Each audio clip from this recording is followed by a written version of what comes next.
Dan. Hello, Megan. Well, how are you doing today? I'm sorry, say that again? How are you doing today? I'm doing okay. I feel a little guilty. In order to tape this, I have had to kick my son off his Hanukkah present, which was a Wii. Aww. I know. Wii is pretty excellent. So have you gotten addicted yet? To the baseball, yes. It's really a present for the grown-ups. It's the first video game that the parents like as much as the kids do. Oh, no, it's true. And, after the kids have gone to sleep at night, mute it, except for the little handheld controller and take some good batting practice or something like that. Well, my father got me the gigantic rock band, Guitar Hero World Tour thing, which comes in this huge box because it includes, a game drum kit, not gun kit. Oh, my. And so he said he went to the GameStop up in some mall, and my dad's about 70, and there's a couple there who actually I shouldn't erroneously accuse my father of being 70. He's in fact 67. But anyway, so he's in his late 60s, and there was another couple there about his age, and they were also buying this, and they sort of apparently exchanged these looks of we're buying these for adult children. Yes, I'm the world's oldest, most feminine 14-year-old boy at heart. But it is. Have you been playing? Have you used the drum kit? No, I haven't because I'm in the middle of moving. I was supposed to. Right. Yes. No. I don't know if you know. We had to pull out of our old lease, so we're now looking for a new place. So yeah, we hopefully have found one, and we'll be moving as planned on Friday. But it's all up in the air and exciting. But anyway, because of that, it's sitting in a box in my sister's house, looking wistful. Well, but hopefully soon. Speaking of less happy topics, the condition of the world today. Yes. As we speak, I'm sure Israel is continuing to attack Hamas.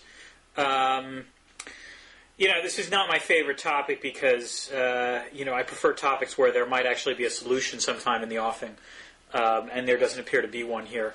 I think what's interesting about this, or what's worth talking about, is what Israel sees as the end game here, at least in the short term, and whether or not how this can be anything but a replay of what happened 2 years ago with regard to Hezbollah. Do you think that ended up being... I thought that ended up being a public relations disaster for Israel, and that they didn't, in fact, achieve anything that they wanted to... Yes. I would say, on a tactical level, they did destroy a lot of Hezbollah's operational network, but it didn't matter. Hezbollah survived, which was all they had to do to claim victory.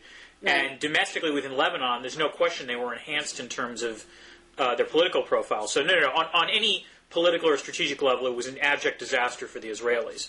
And what's interesting this time around is that it's clear that the Israelis, have learned something from the 2006 lesson, at least on a tactical level, because it's clear from the attacks that they had much more intelligence about what to do and where to attack in Gaza. What's not clear to me is whether politically there's any other way this ends but Hamas surviving and therefore winning politically. Yeah, it's funny.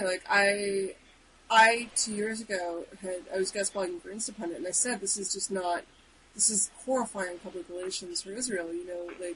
They kidnapped 4 soldiers, and Israel killed 700, 800 people, most of whom were civilians, in retaliation. True. Although it is worth remembering. Again, they lost. There's no question about that. But in the first couple of days, it looked like Israel had achieved something, because what was fascinating about the attacks on Hezbollah was the fact that the rest of the Arab states basically endorsed the Israeli attack. Either, not obviously not de jure, but most of the important Arab states made very critical, statements against Hezbollah. Mm-hmm. And it's clear from the reaction, at least, among some of the Arab states, again, that there's no love lost for Hamas either this time around. Right. But again, that's going to be in the first couple of days. And, as the deaths keep piling up, and they're piling up at an even faster rate this time, I believe, I agree with you. I don't see how this ends any way but Hamas having, a political victory. Well, what's interesting to me, though, was like the U.S. reaction, at least for the people who emailed me, which was overwhelmingly people yelled at me for saying this doesn't look good for Israel to be going in and all of these civilians to be dying. This is not. Are you talking about now or back in 2006? Back then, okay. They're not getting very much in return for all of these dead civilian bodies. Whether or not you think that they're right, like it's just not helping them achieve any significant goal, right? Hezbollah survives, they get a political victory. Israel gets what? They get to blow some stuff up, and they get sort of the satisfaction of revenge, but they don't get any long-term political benefit out of it that I could see. And the fascinating thing was how there's I think a sort of creeping, first you weren't ever supposed to criticize Israel for anything that it did to retaliate against Hamas because, terrorism is bad and so forth. Right. And now it's like you're not supposed to criticize it, even if your criticism is like, this isn't helping Israel, this is not getting Israel anything it wants. The people merely saying that was taken as some gigantic offense against the state of Israel.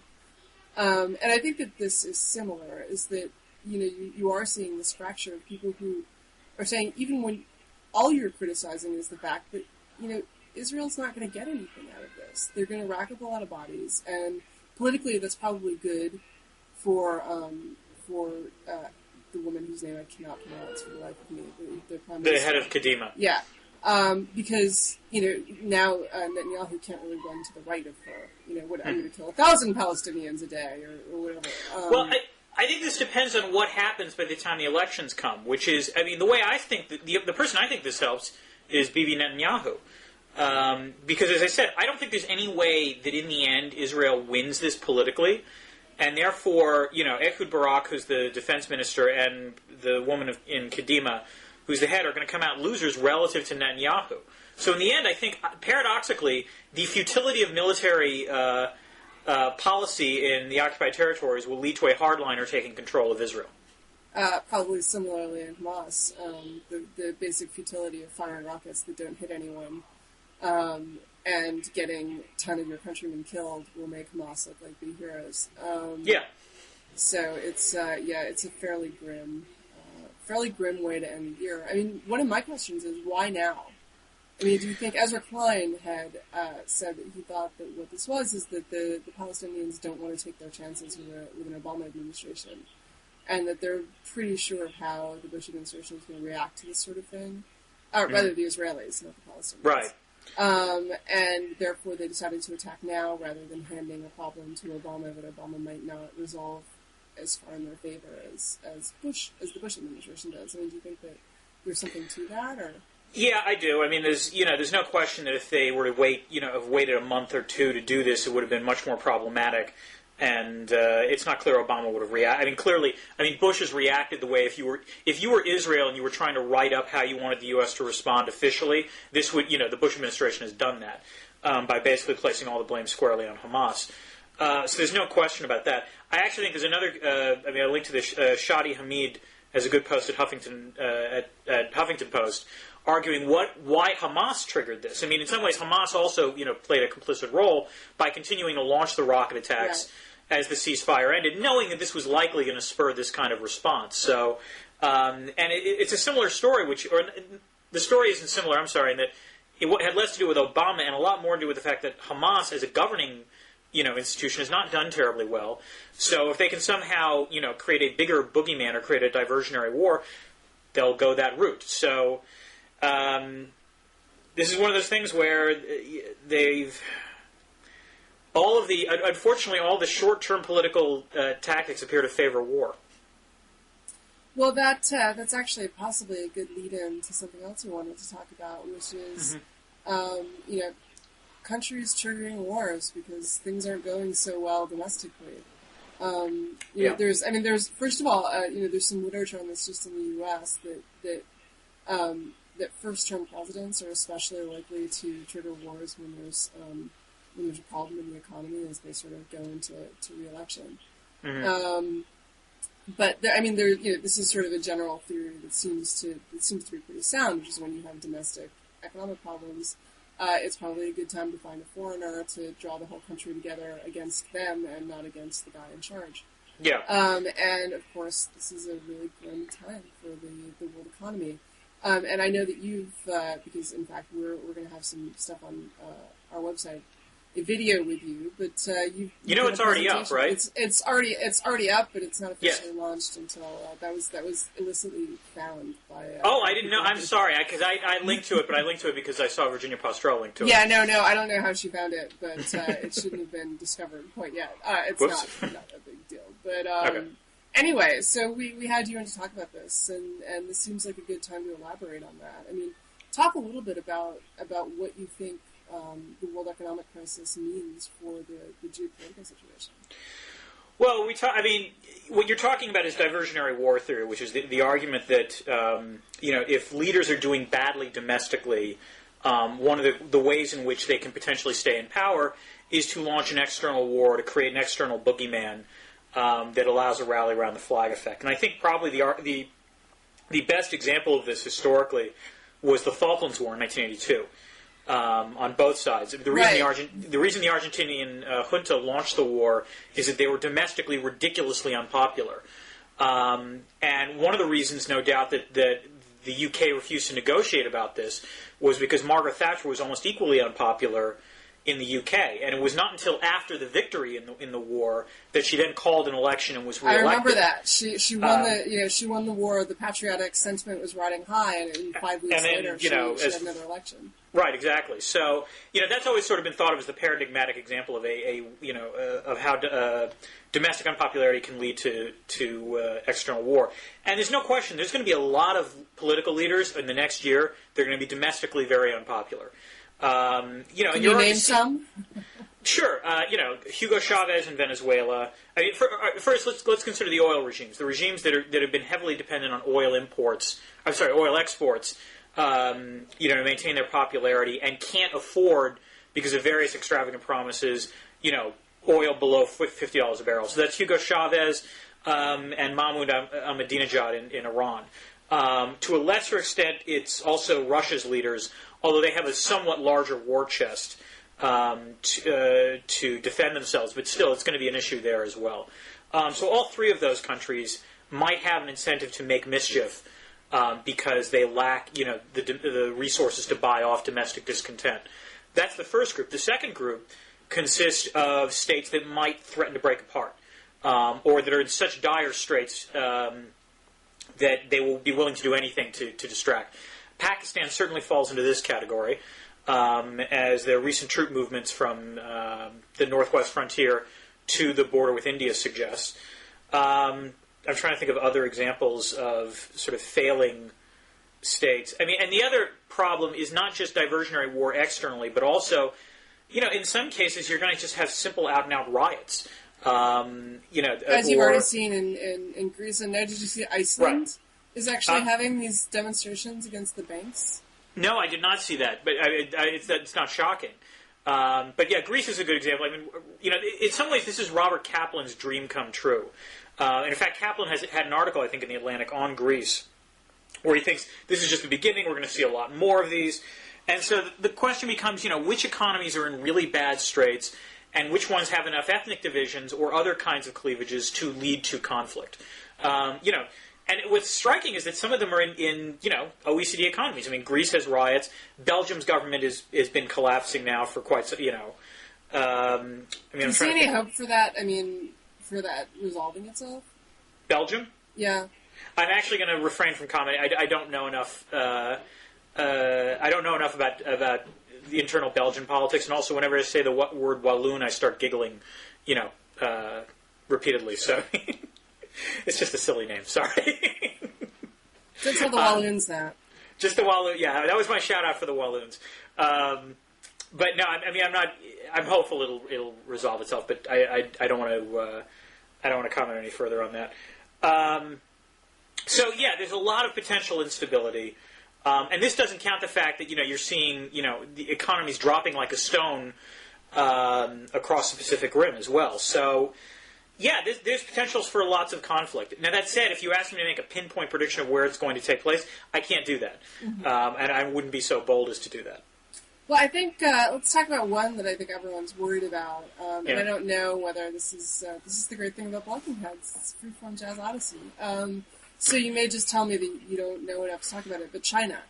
This is the country that I think everyone's worried about, and you know, for a long time actually, I've been certainly interviewing counter like the sort of crankish economists, but I mean serious cranks, I guess is the word. You know, people who are going against prestigious cranks. They're going against the received wisdom, who've said, look, you know, China's banking system is held together with like bubblegum and popsicle sticks. Mm-hmm. And the minute anything goes wrong, the entire thing is just going to fracture into 100,000 little pieces, and the country's going to be in dire straits, and it's going to have political as well as economic trouble. I mean, what's your take on that? My take is I'm less concerned about the banks. I mean, you know, 5 years ago, everyone was predicting the collapse of China's banks, and actually, you know, relatively speaking, they've been more insulated from the global economy than you would think. And also, China has enough reserves so that they can always inject liquidity into the banks. They also have such a low debt-to-GDP ratio that I don't think the governments are going to let the banks collapse, and they don't have to let the banks collapse. They have the resources to commit to that. So that doesn't concern me. Instability in China does concern me a little bit. You know, the economic growth there is dropping. Industrial production is dropping fast. Energy consumption is dropping fast, which is perhaps the most interesting measure because that, you know, covers the gray economy as well.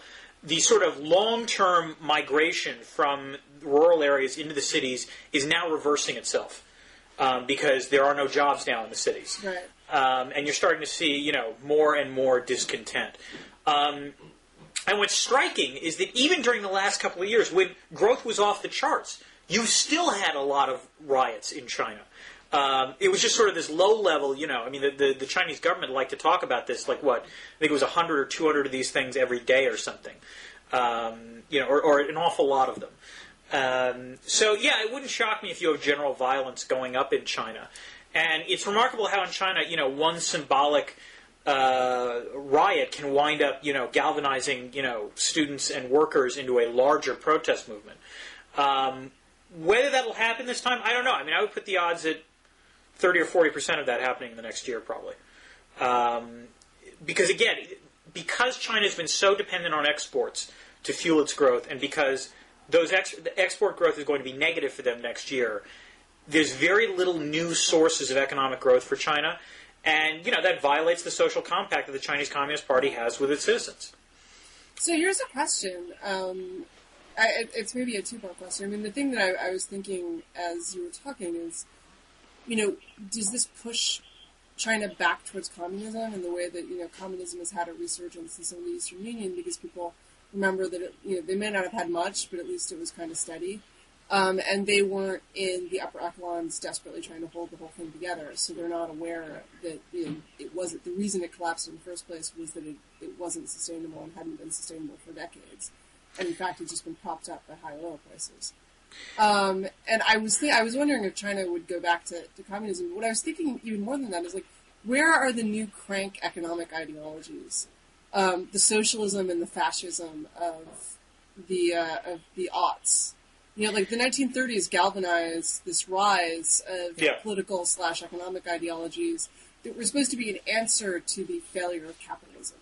Right. And we don't really, but those ideologies were in place before 1930.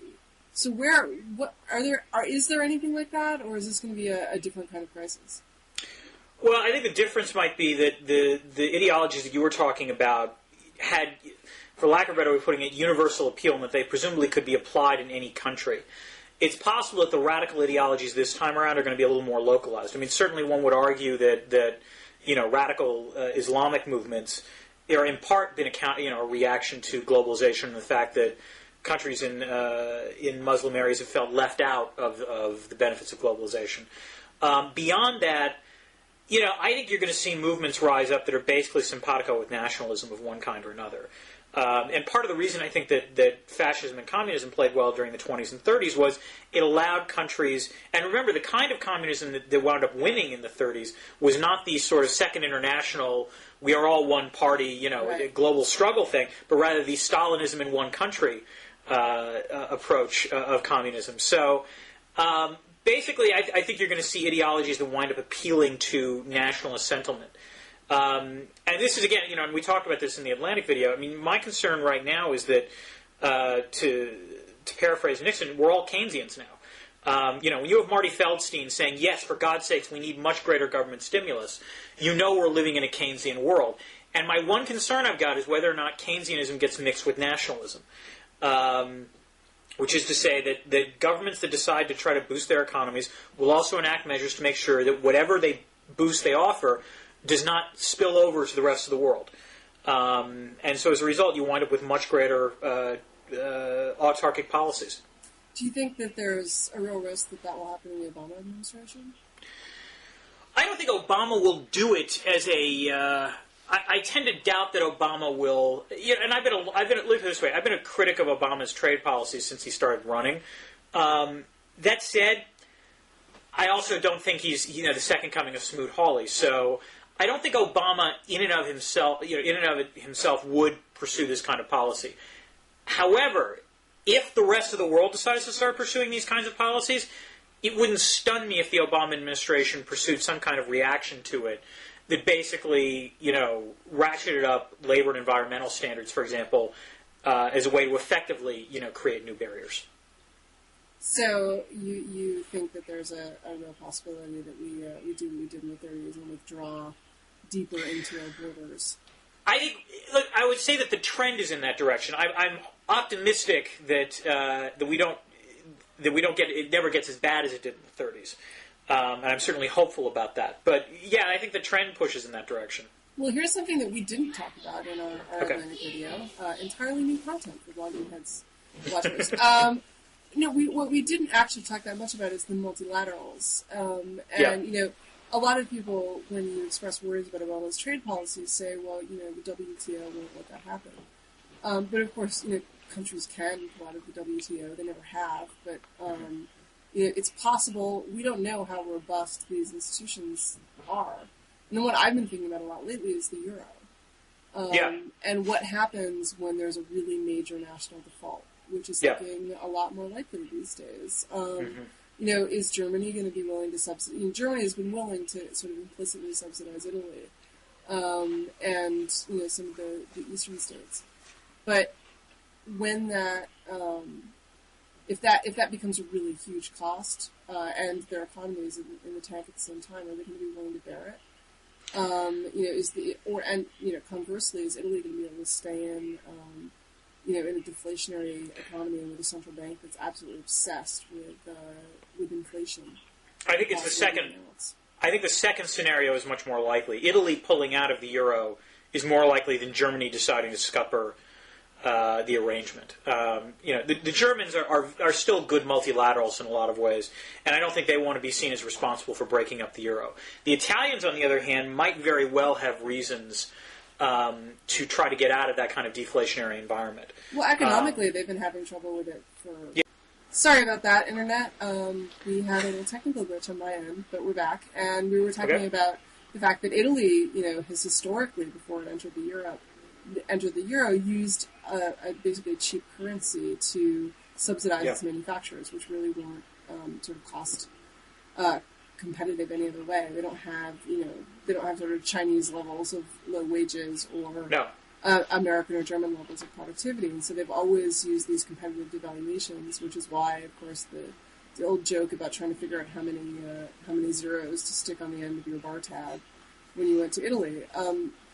And now they can't do that, and their economy has already been deeply suffering from this, and they've sort of never really, since the euro took full effect, they've really never managed to get into a good growth position. They've just sort of anemiquely, they're like a patient on life support. They go in and out of consciousness, but they never really get healthy. And can they withstand a global recession in the euro? And what happens if they pull out? I mean, I think they can withstand it. It's certainly, I think it's possible for the euro area to maintain its control. But yeah, I mean, the kind of instability you're talking about is certainly possible. I think a lot of this actually hinges on a group that we haven't talked about yet, which is the G20, which is to say whether or not you're actually going to have, what's going to be required over the next year at least is a truly global coordination of macroeconomic policies. The paradox of the euro has always been that monetary policy is centralized now, but fiscal policy is decentralized. And that it's remarkably difficult to coordinate. One way in which it might be coordinated is if the G20 actually manages to get its act together and have a coordinated fiscal stimulus where everyone pledges, a certain percentage and then honors that percentage. Whether that is likely to happen, on the other hand, is really open to debate. If you take a look at what the G20 pledged to do back in November and what they've actually done, I don't think they've done a whole lot. It was clear that they pledged some kind of fiscal stimulus, and the problem is that beyond the Chinese pledge and the British to a lesser and the French to a lesser extent, there hasn't been a whole lot of actual action. Or the Japanese have actually been very good citizens.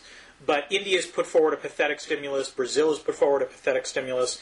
I don't think the Russians have announced any stimulus, and the Germans very famously are being incredibly reluctant to stimulate the economy. And because the Germans are reluctant, the rest of Europe is not moving until they wait until the Germans do. And the Germans have said they're not going to wait until Obama moves. And of course, Obama's not really going to be able to move until March. Right.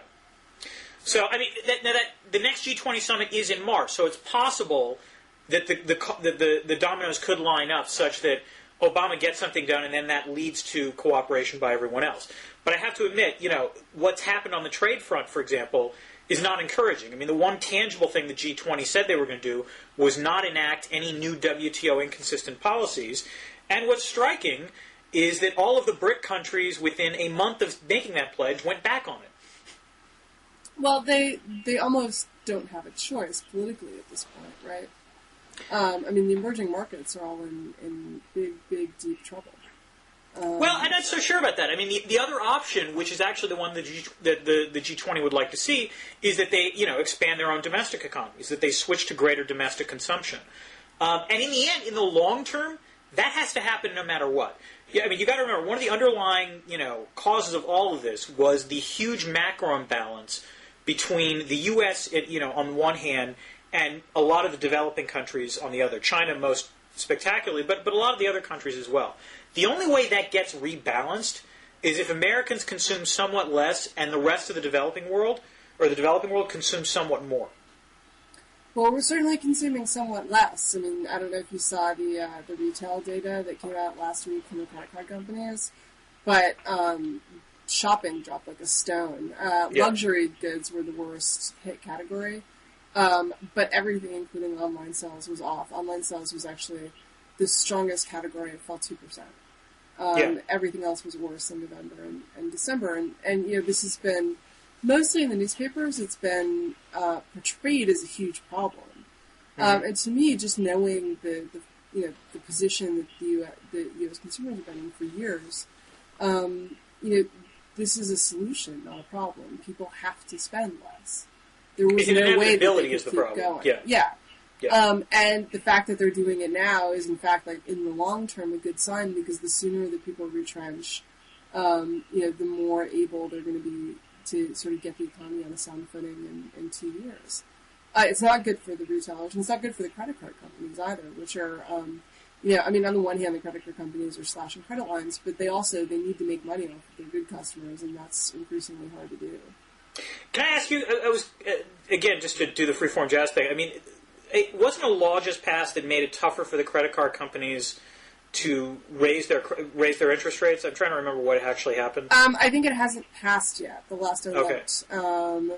I could be completely wrong about this, however, because I actually, I sort of read about the law the way you did and didn't follow it because it's not quite in my line. I've been mostly concentrating on the automakers. Yes. But no, the basic idea was, so I don't know actually what its legislative fate was, but the proposed idea was to prevent credit card companies from sort of changing, and the thing about credit card companies is they really are, that you do sort of wonder how their executives get up and look at themselves in the mirror in the morning and manage to still go to work. But nonetheless, so there's that. In fact, that they do just these like disgusting industry practices where they sort of bizarrely change the date on your statements. So they're due 3 days earlier. So of course you're used to a certain deadline and you miss it. They have all these fees for. But on the other hand, some of the things that people object to are in fact sort of very good financial practice that you would really want banks to engage in. One of the biggest complaints that people have actually is that a credit card company, if you miss payments on other cards but are current on this card, will raise your fees anyway.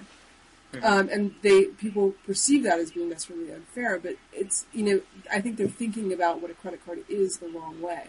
Credit card is a revolving loan, which means that you're sort of, in theory, the actual theory of it is you're taking out a new loan every month, and so they're reevaluating what credit risk you pose. And the fact is, if you've missed a payment on another card or on your mortgage or on your car payment, you are a higher risk for them. People who start missing payments very frequently keep missing payments. Now, there's like a social justice problem, which is that, of course, if you suddenly get hit with fees and so forth, it now makes you even more likely to miss a payment. Right. But from the point of view of having sound banks that don't profitably lend money, in fact, you do want them to raise the interest rates on people who miss payments because those people are, in fact, riskier bets. So that's, by cracking down on the latter sort of thing, the former sort of thing is just unjustifiable. I mean, I have no doubt that it increases industry profits, but it's just appalling. It's it's deceptive in the worst sort of way, and I would in fact rather see Congress like angrily publicizing the companies who do this, and customers voting with their feet to go to other companies, right? Than to have to pass a law against it. But that's neither here nor there. I don't think that I'm not really troubled by that. But the latter sort of thing of trying to prevent companies from doing risk management because people don't like it, obviously. It's problematic because we've got a banking system that's already in deep trouble, and making it harder to do risk management, making it harder to correctly price risk. That's the problem. That's what got us into this in the first place. Right. And you sort of can't complain that companies extended money to people they shouldn't have, and at the same time then complain that they're raising money. They're raising the cost of money to people to whom they now realize they shouldn't have extended a loan in the first place. Well, to step back to the first question, I mean, you were asking about, what does retail sales, the decline in retail sales imply? I mean, part of what's going to happen in the U.S. economy is not just that people have to save a little more, or that there's got to be a reduction in consumption, but it's also going to be, a pretty strong shift in terms of which sectors are going to be growing and which sectors are going to be shrinking. Finance, I think, is going to be shrinking. That's my guess. Ken Rogoff a couple of weeks ago told me an extraordinary fact, which was half of the graduating class of 2008 of Harvard Business School went into finance. That's about right. But that's stunning to me, that half of all Harvard Business School graduates choose finance as a career. I could have told you that in 2001. It was also true. Really? I was in business school. Yeah. I mean, it's just stunning to me. I mean, it depends on, I guess, how you define finance, but, right. You should not have that big, that's too big a percentage. And so there are certain sectors that are going to go, relatively speaking, going to decline. Finance is one of them. I assume retail is another, frankly. Construction is probably a third. Healthcare, on the other hand. Healthcare, is going to have media, I think, unfortunately, is number 4. Well, we'll get to that in a second, but yes, that's... unfortunately, the problem is I can tell you which sectors are going to shrink. I can't tell you which sectors beyond healthcare are necessarily going to go. Healthcare is going to go up. Government is going to go up. I guess education will go up because education, it's kind of like healthcare at this point. I don't know, actually. I really wonder at this point whether education is, and I wonder for a couple of reasons. Mm-hmm. First of all, now, I mean, on the one hand, recessions are good times to go to law school and business school and so forth, and certainly there is a lot of that when assuming you can get the student loans, yes. Right. But that's actually a big problem. The supply of credit available to students is contracting because, in fact, most of these students aren't... I mean, student loans, they're interesting sort of creatures. They have an extraordinarily high default rate, but they also can't be discharged in bankruptcy, and they just follow you. And, in fact, there was a story a couple of years ago about a guy who had defaulted student loan payments deducted from his Social Security check. So he was getting like nothing from Social Security and wasn't going to for 11 years until they paid back. Wow. And he was really shocked, and of course he counted on that for his retirement income, and the government took his money. But also, I think that the jobs, again, these finance jobs, these high-paid law jobs, those are the returns to education. If you don't have those jobs, drop dramatically. Yeah. Those are the industries that were making the returns on education be so high. Those, I mean, not that the returns to education are high, but I mean, the rapid growth in that return came in part from the fact that the average was being really pulled up by people who, even if they weren't getting those jobs, were chasing those jobs. So I think you had very much like a lottery of people chasing these ridiculous jobs. It was a superstar economy. Exactly. Thing. Yeah. And so I think the returns are going to fall to education. I think that there's just going to be so much less slack in the economy for people's parents aren't going to have the money to put them through. They're going to find it harder to borrow to go through. And so I think, where's the money coming from that is going to let universities keep raising tuition? All right, that is a very compelling argument, I have to say. Well, one of the things that's also going to happen within education, and I've made this argument a couple of times, is that there's going to be a shift in terms of, within higher education, of state schools doing better, relatively speaking, than they used to. Well, have you seen what happened to Harvard's endowment? Yeah, there's two reasons for this. The first is the endowment situation, which is, paradoxically, the private schools had opened up a large gap vis-a-vis the state schools because their endowments had been exploding over the last 10 years, and now their endowments are exploding in reverse. So as a result, they have much less money to spend than they used to, and it's much more difficult for these kinds of institutions to ratchet spending down rather than ratchet it up. So there's going to be a lot of financial strictures based on private schools. The second reason is that the students, part of what makes a good school is how good are your peer students. And what had been happening recently was that a lot of the private schools had done a concerted effort to try to bring in the very best students, regardless of their class background. That's probably going to go away a little bit. Need-blind admissions are going to disappear from a few schools that have pledged to it. And furthermore, other students that ordinarily might have been able to have the loans that would have allowed them to go to Harvard instead are going to go to a UMass Amherst. And so as a result, you're going to see a lot better quality student going to what would be considered state schools. Right. I mean, I think it's interesting to me to look back to sort of read about people from the 30s and realize how many really brilliant people graduated from City College of New York. Right. And I think that we're probably going to see, I mean, it's not that City College of New York graduates are stupid or anything, but I mean, you had people who were sort of top of their high school class, and had parents who were college literate, who went to City College of New York or to Brooklyn College, who went to sort of local New York City schools. And part of it, if I can say this without sounding anti-Semitic, is the Jewish bonus, right? Is that there were a lot of poor Jews around in the 30s who value education really, really highly and have been prepping their kids to become physicists at City College since they were 2. This has always been a phenomenon. When I taught at Colorado, when I taught at the University of Colorado Boulder, that was the flagship campus of Colorado. And the very best students I got there, I would have always stacked them up against the very best students from Harvard. And the thing that they all had in common was these were incredibly bright kids who it either never occurred to them or, for a whole variety of personal reasons, could not leave the state. And so as a result, they wound up going to Colorado. As a result, I think you're just going to see that phenomenon, spread out. And so the flagship campuses of state schools are going to be much, much better than they were before. Well, that's good news for the state schools. Not so good for those with Ivy League degrees, but or those who went to small private liberal arts colleges. Not naming any names here. No. But I mean, so what do you think what do you think the saving grace of education is? Is it a good time to go, or is it sort of a way that we're going to delay the inevitable denouement? Well, no. I mean, the saving grace of education has always been that if you're in a recession. Particularly if you graduate college or if you're graduating high school, the advantage of getting an education is that you're putting off having to try to enter the job market, and presumably you're building human capital.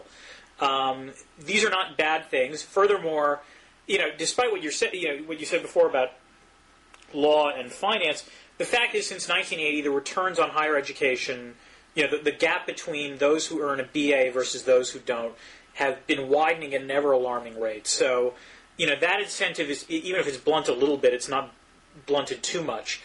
So as a result, you're going to see a lot more people who are particularly uncertain about what they should be doing, in this economy, deciding the one thing they can do maybe is to go back to school. Well, what should people be doing in this economy, Dan? All right, I'm going to give you the standard response I give to anyone who asks me this, Megan, which is to say if I had the answer to that question, I wouldn't be talking on blogging heads. I'd be sitting on my yacht in the middle of, the Caribbean. No, you wouldn't. You'd still be teaching for the sheer joy of it. Yes, he said, looking at the stack of papers he needs to grade after this blogging heads. No, I don't know. And this is, back when I was debating people about outsourcing, I also had this response, which was they kept saying, where are the new jobs going to come from? And I'd always say, if I knew that, I'd be much richer than I would be now. And anyone who tries to predict that as to where the new sources of growth are going to be beyond the government, which I think is what the source of growth of jobs is going to be for the next year, they're probably going to look pretty foolish in terms of where they think the growth is. And this is actually one of the dangers of a lot of the stimulus programs that have been talked about, because they're tantamount to an industrial policy when, in fact, it's far from clear that the U.S. Government has any better knowledge of where growth sectors are going to be than the private sector. Yeah, I think you have this problem, which is that, the stuff where you can say credibly the government really does need to do this stuff, like the infrastructure stuff, it's not good stimulus. Government contracting programs there's little stuff that you can do really quickly, and where you can mobilize unskilled people, which is essentially, what you're looking at is almost a jobs program. I mean, that's a big component of the stimulus, is that the government is purchasing, they're purchasing paint, et cetera, but they're also purchasing labor, and they're hiring people to paint bridges or whatever.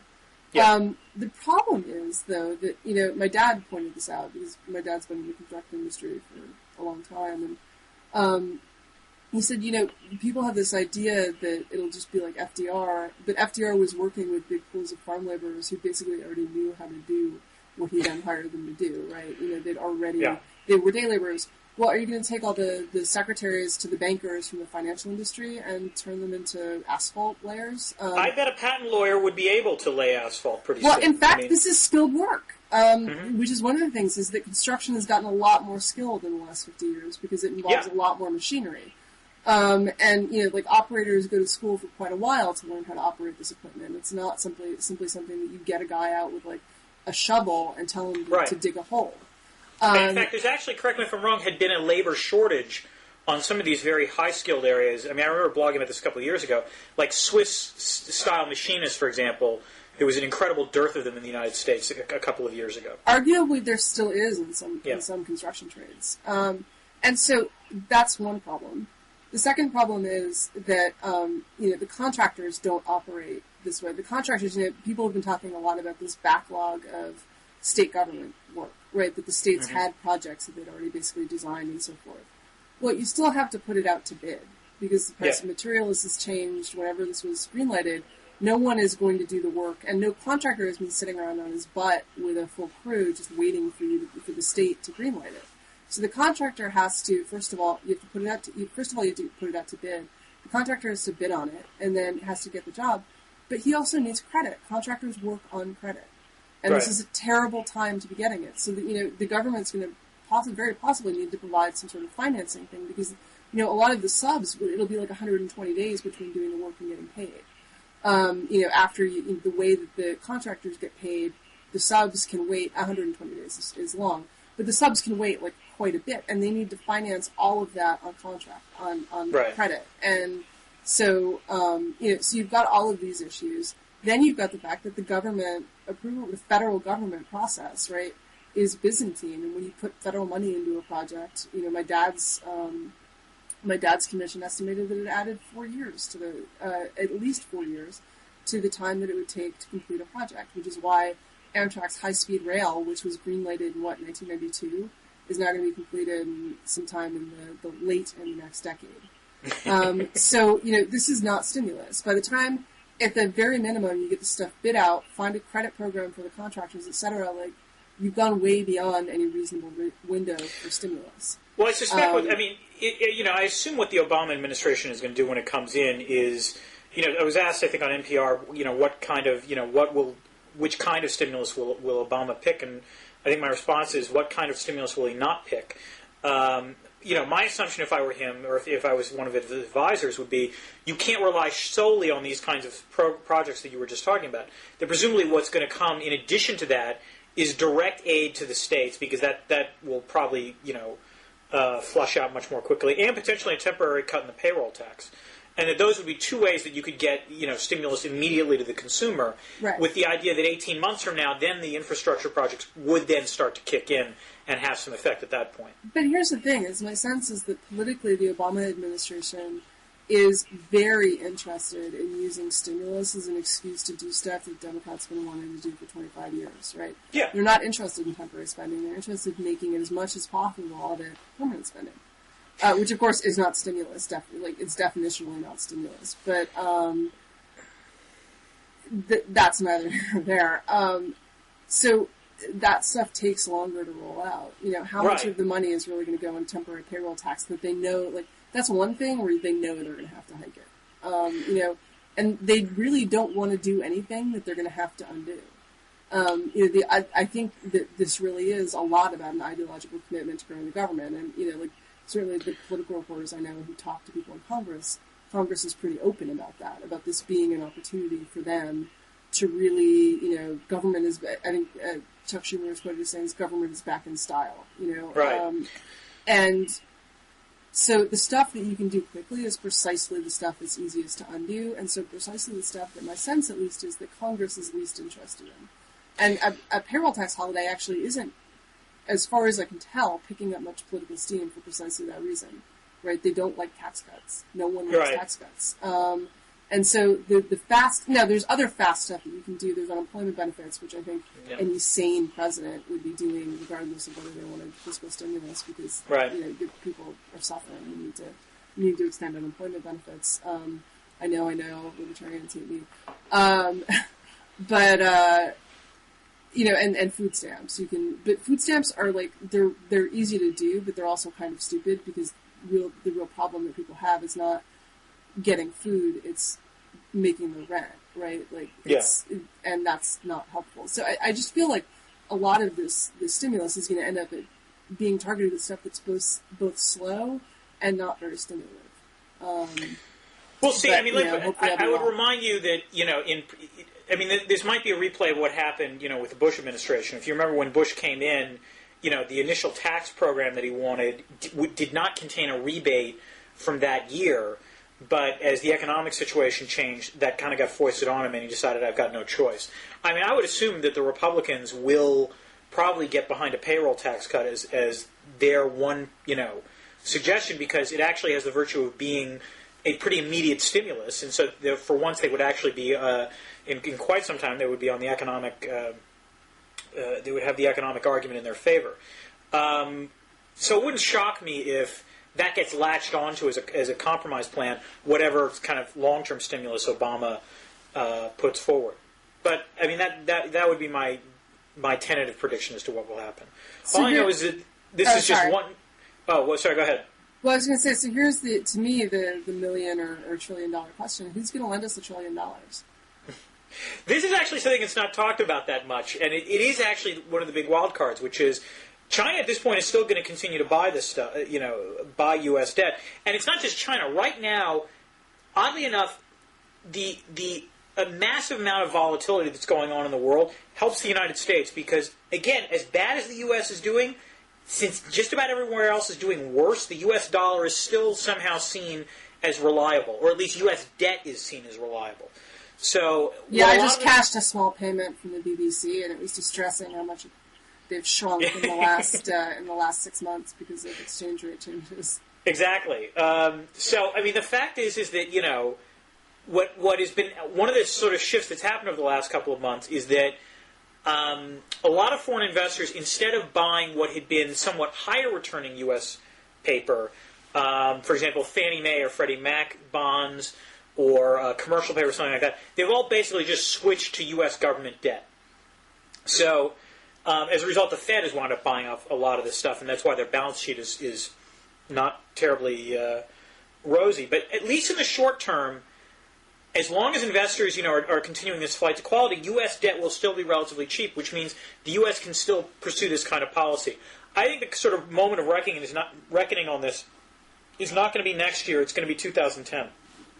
And do you think that we're then going to face? I mean, is it possible that?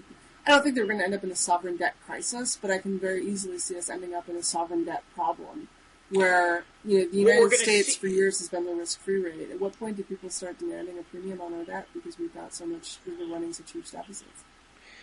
I think it's going to be the moment when you start seeing pockets of growth elsewhere. If the U.S. grows more quickly, then there's a way in which this can become a soft landing where interest rates slowly go up, and therefore, other investors will want to invest in the United States for sound financial reasons. But if other countries start to grow much more quickly than the United States does, and those look like targets for investment, then interest rates in the United States are going to have to increase significantly in order to attract foreign investment, and that's not going to be good. And what do you think? What do you think the odds are that we're going to have a soft landing? I know, 50-50. If you knew that, you'd be in your yacht. But if you could bet, that's true. If someone made you bet $100, what? I'll say 50-50. I mean, it is remarkable how successful the United States has always been at externalizing its internal problems, so that other countries have to make the adjustments that we've never had to. This happened in 2000, 2000 to a lesser extent, 1973, and before that. So it's remarkable how the U.S. has not had to pay the piper frequently, and they might be able to pull that off again. What do you think the probability of another Great Depression is? 1 in 4.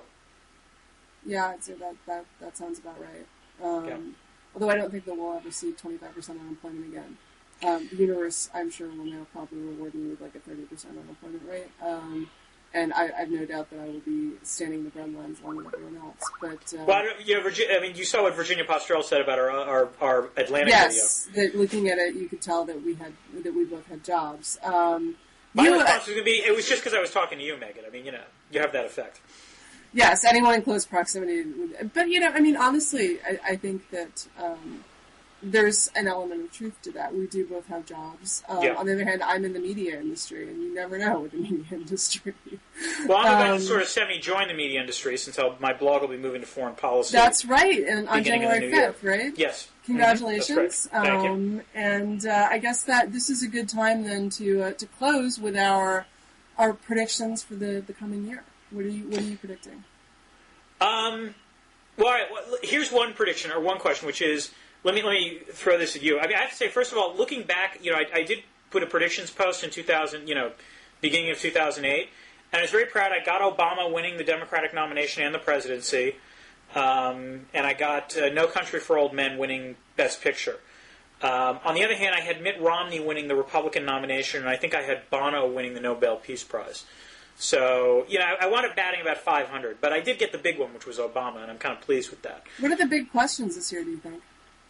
Well, all right, keeping this within the world of media, one big question. Is Bill Kristol going to stay as as an op-ed columnist at the New York Times? I'm going to go no. I'm going to go no as well, which leads to the natural question, too, who replaces him? The rumor is that one of my colleagues is on the short list, so I should probably recuse myself from that question. Ah, okay.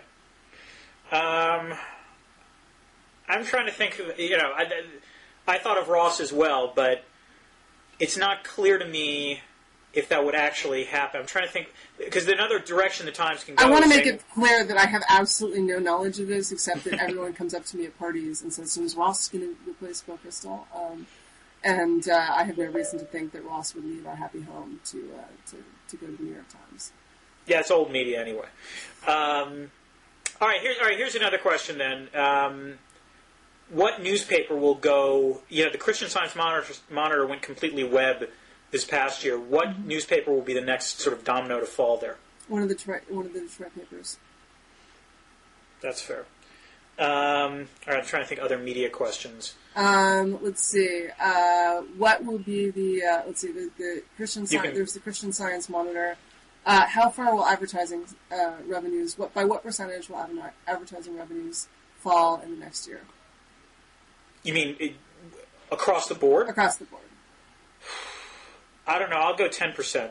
I'll go like 18. Okay. 18 to 20. One prediction I will make right here and now. This is one trend. The internet is about to get a lot slower. Why? Because what you are going to see is website after website coming up with any way possible to force people to see or watch ads. So as a result, increasingly you're going to have articles, if you're trying to read them, split up into like 10 different pages, and every time you click to the next page, there's going to be like one of those screens saying, like if you go to a Forbes site, when you first come to that welcome, the welcome screen will show an ad. Yes, I remember a journalist who shall remain nameless. Yes. Debating, who was going around and around with their ad team, which shall also remain nameless. Yeah. Finally, coming out afterwards and saying, as far as I can tell, what advertising really wants is for us to put one word a page, completely surrounded by loud blinking ads with pop-ups. Right. My point is that they've been able to resist that until now, but I think desperation for revenues is going to cause a lot of websites to go in that direction. And I think you are definitely going to see desperation to revenues. Although, actually, weirdly, and by the way, Megan, have I mentioned how delicious this Diet Coke that I'm drinking is? Yes, Diet Coke, breakfast of champions. Actually, this weirdly, is true. This is a phenomenon in DC I'm stunned by. The number of people who drink Diet Coke for breakfast inside the Beltway is astonishing to me. Do you not drink it for breakfast? I tend to think of it. This is the first thing I do every morning. I slither out of bed and go to the refrigerator and get a Diet Coke. I have a Diet Coke. I have like a pre-coffee Diet Coke. Just That's to sort quite of get me warmed up. I go for the coffee. Coffee is the first thing I drink in the morning. Coffee takes time. Diet Coke is there right then. And I guess I could set my coffee maker for... But as I said, I'm in the middle of moving. So here's another question, and this sort of has to go with it. The Matt Iglesias dust-up at the Center for American Progress, where Matt wrote something unkind about a partner of Cap, and his editor came on and said... with Matt's permission, boss, I would add. Without his permission, and said... No, with his permission. Oh, with his permission? My understanding is Matt was okay.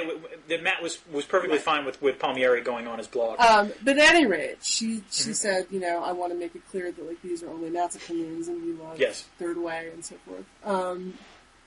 And I think you're going to see, and this was, I think you're going to see more of this. I think you're going to see more sort of terror of angering an advertiser.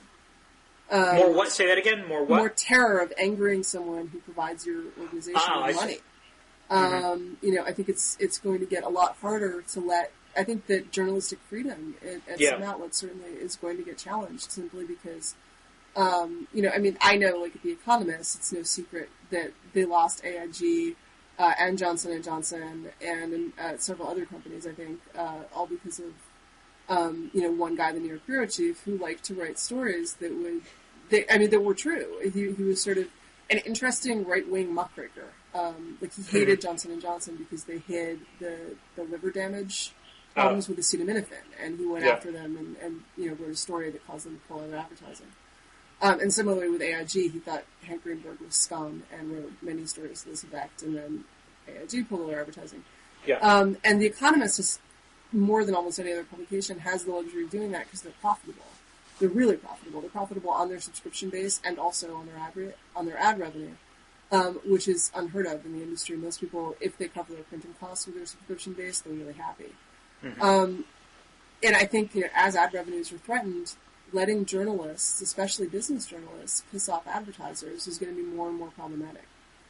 And so I think that you're definitely, that's going to be a huge issue in the next year. I would expect in the next year to 18 months to hear of at least one private scandal where a business journalist was told not to print something because company couldn't afford as the advertiser. It wouldn't shock me if the way this plays out is, I agree with you, there might be, which is unfortunate because presumably one of the ways in which you prevent bubbles from happening in the first place, or from assets being mispriced in the first place, is by having a free press reporting on, business ineptitude or odd business decisions. So in some ways that actually might deepen the recession a little bit. And furthermore, I could see a sort of a knife blade property here, which is you see business journalists holding their fire if they're getting ad revenue from a company, but the moment the company is in serious trouble, then suddenly it's like a wolf pack, and they're all the stories that people wanted to run but couldn't then come out. Yeah, I mean, I think that the business model of the media for the print media for the last 100 years is definitely in trouble in a lot of ways, and I think that's one of it. Is that it's hard to maintain journalistic. I shouldn't say it's hard. I've both at The Economist and The Atlantic, no one has ever said anything to me about anything that I have written in regards to an advertiser. But I think that you've got this inherent question of how publications that are on the edge, and maybe I'm just lucky enough to have never worked for a publication that had serious cash flow problems, or indeed any cash flow problems. I think it's hard for a publication on the edge to go and deliberately cost itself advertising revenue. And you see this, in some industries, right? In the beauty industry, it's already true. None of those, it's just their big advertising circulars. They never write anything critical of any beauty product. The stuff could friggin' burn the skin off your face, and they would write it up as a chemical peel. That tingling you feel is the product. Exactly. That tingling from the moisturizer. Pretty soon, the fresh new, after 3 months on the burn ward, the fresh new skin. Is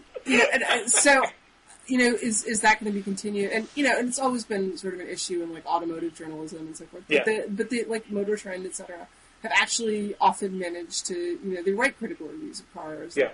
And I think that especially in, those trade presses that are totally sort of dependent on advertising from one industry, you're going to see a lot of pressure.